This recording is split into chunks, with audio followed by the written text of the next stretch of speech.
Olá, tudo bem? Eu sou o professor Amintas e nesta aula nós vamos estudar sólidos inscritos e sólidos circunscritos. Ora, nós vamos abordar a circunscrição e a inscrição de sólidos entre sólidos mais utilizados em concursos, que são esfera e cubo, as relações entre esfera e cilindro, entre esfera e cone, tá certo? Ao final da aula eu vou dar algumas dicas de como estudar este conteúdo e nós vamos finalizar com o resumo das principais fórmulas estudadas hoje. Vamos lá?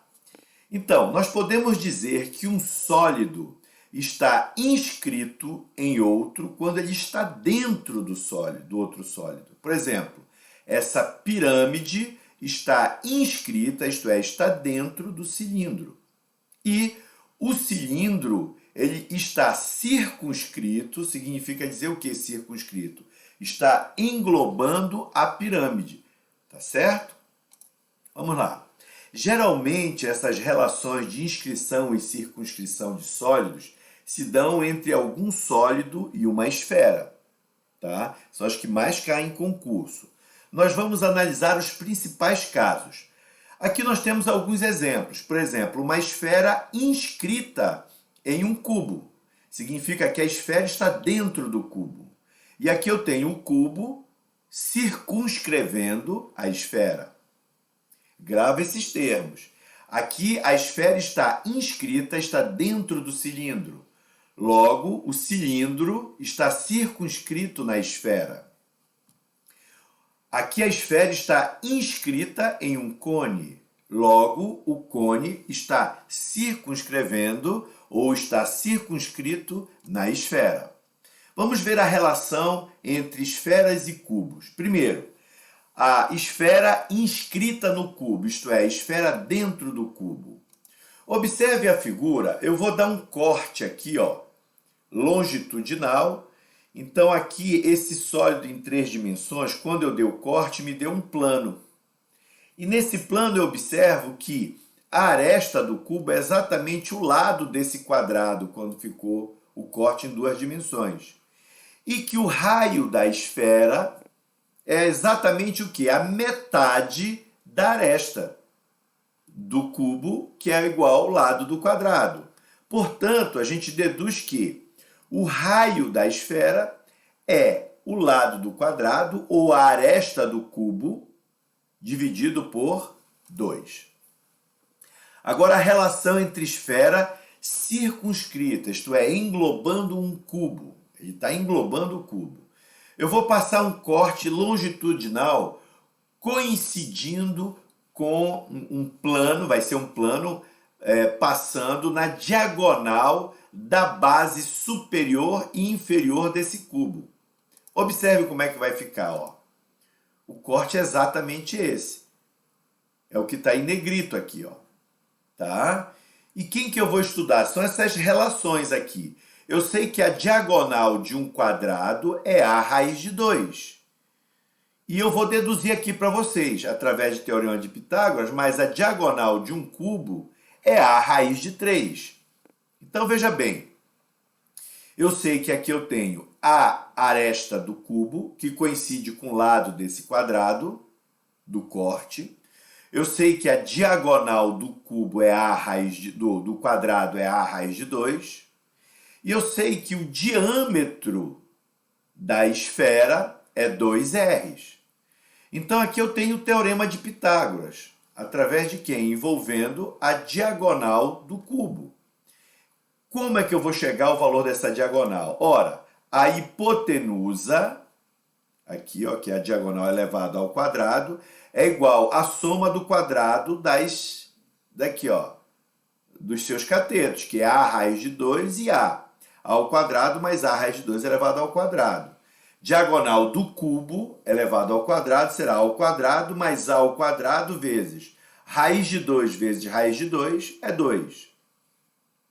Logo, a diagonal do cubo elevado ao quadrado mais 2a ao quadrado é 3a ao quadrado. Logo, a diagonal do cubo, eu vou aplicar um artifício. achando a raiz quadrada no primeiro e no segundo membro, eu corto 2 com o índice da raiz, vai ficar diagonal do cubo, igual a raiz quadrada de 3a ao quadrado é a raiz de 3. Então, eu sei que a diagonal do cubo é a raiz de 3, tá certo? Então, veja bem, eu sei que a diagonal do cubo também é 2 vezes o raio. Portanto, o raio será igual à diagonal do cubo dividido por quem? Por 2. Se eu pegar a diagonal do cubo, que é a raiz de 3, e dividir por 2, eu vou achar o valor do raio. Essas duas relações são importantes quando eu estiver falando de esfera circunscrita no cubo.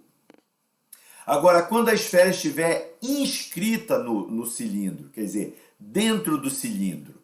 Então, se bater o olho na figura, eu já vejo que a altura deste cilindro reto, porque a sua altura ou a sua geratriz forma um ângulo de 90 graus com a base, essa altura será exatamente igual a quem? 2 vezes o raio da esfera. E o raio da esfera, que é essa distância daqui para cá, será exatamente igual ao raio da base do cilindro, tá? E outro detalhe, se eu der um corte aqui longitudinal no cilindro, eu vou ter um plano. E esse plano vai me formar aqui, olha, um triângulo equilátero. Então, toda vez que eu tenho um cilindro circunscrevendo uma esfera, eu chamo de cilindro equilátero por causa desse corte aqui, ó. E qual que vai ser o comprimento do lado desse triângulo equilátero? 2 R's. R mais R. 2 R's, 2 R's e 2 R's. Tá certo? Vamos lá. Quando a esfera agora está circunscrevendo o cilindro, né? Então, ela está circunscrita ao cilindro, está englobando o cilindro. Aqui fica fácil de observar que a diagonal da esfera é 2 vezes o raio. Aqui a altura do cilindro, que por ser um cilindro retângulo, né? Um cilindro cuja altura forma um ângulo de 90 graus com a base, um cilindro reto, perdão.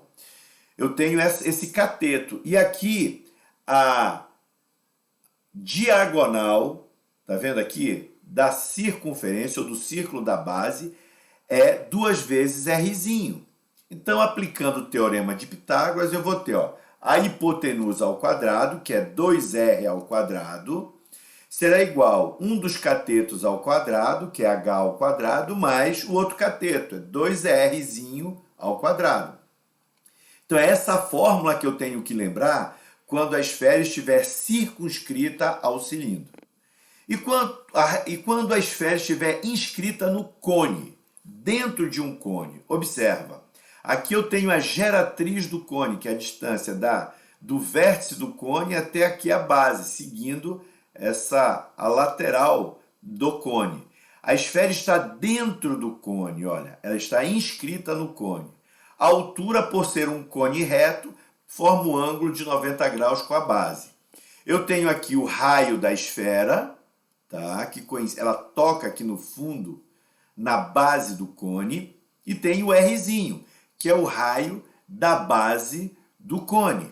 Então, observe, eu vou passar um corte, uma planificação aqui longitudinal, vai formar um plano, que vai ficar da seguinte forma, olha, aqui eu tenho a circunferência gerada pelo corte, o raio, que vai ser essa distância daqui até o ponto médio da geratriz, que é esse R aqui, e tenho aqui o raio de quem?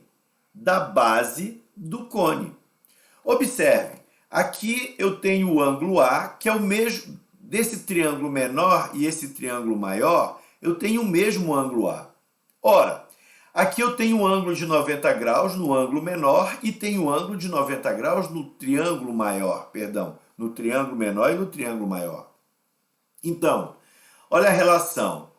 Aqui, ó, ângulo, ângulo aqui, ó, tá certo? Eu tenho 2 ângulos que são congruentes nos 2 triângulos.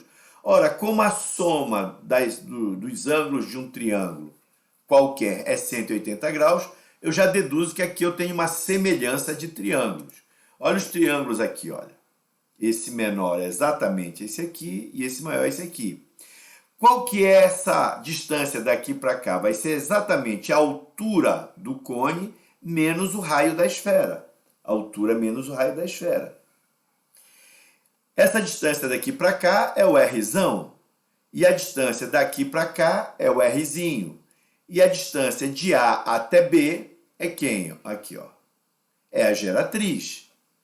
Então, fazendo a semelhança de triângulos, essa relação de semelhança de triângulos, eu vou obter a seguinte fórmula. Rzão está para Rzinho, observa que está achurado nas duas figuras, assim como H menos R, a altura menos o raio da esfera, está para quem? Para a geratriz, tá, do cone. Então vai ficar, o raio da esfera está para o raio da base do cone, assim como a altura do cone menos o raio da esfera está para a sua geratriz. Dicas importantes. Você não precisa decorar essas fórmulas.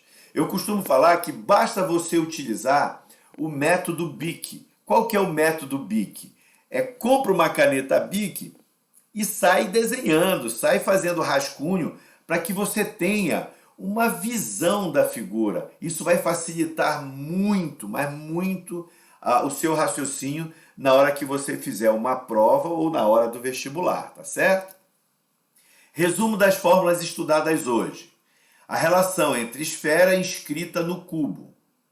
O raio da esfera será igual à aresta do cubo dividido por 2. Esfera circunscrita, englobando o cubo. O raio da esfera será igual ao comprimento da aresta do cubo vezes raiz de 3 dividido por 2. Então, o raio da esfera será o diâmetro do cubo dividido por 2. Esfera inscrita no cilindro. A altura do cilindro será igual a 2 vezes o raio da esfera. E o raio da esfera será igual ao raio da base do cilindro. Esfera inscrita no cilindro, dentro do cilindro. Aí eu saio naquela relação do teorema de Pitágoras. 2 vezes o raio da esfera elevado ao quadrado será igual à altura do cilindro elevado ao quadrado mais 2 vezes o raio da base do cilindro elevado ao quadrado. E aqui a relação de inscrição entre a esfera e o cone. Esfera inscrita no cone. Eu saio através de semelhança do triângulo. Lembra que nós deduzimos ainda há pouco? O raio da esfera está para o raio da base do cone, assim como a altura do cone menos o raio da esfera está para a sua geratriz. É isso aí, pessoal. Como a matemática veio da filosofia, eu deixei uma frase aí para vocês pensarem. Vamos ler juntos? Deus é o geômetra onipotente para quem o mundo é um imenso problema matemático. Quem escreveu isso foi um gênio da matemática, o pai do cálculo diferencial integral junto com Isaac Newton, que foi o Leibniz. Até a nossa próxima aula.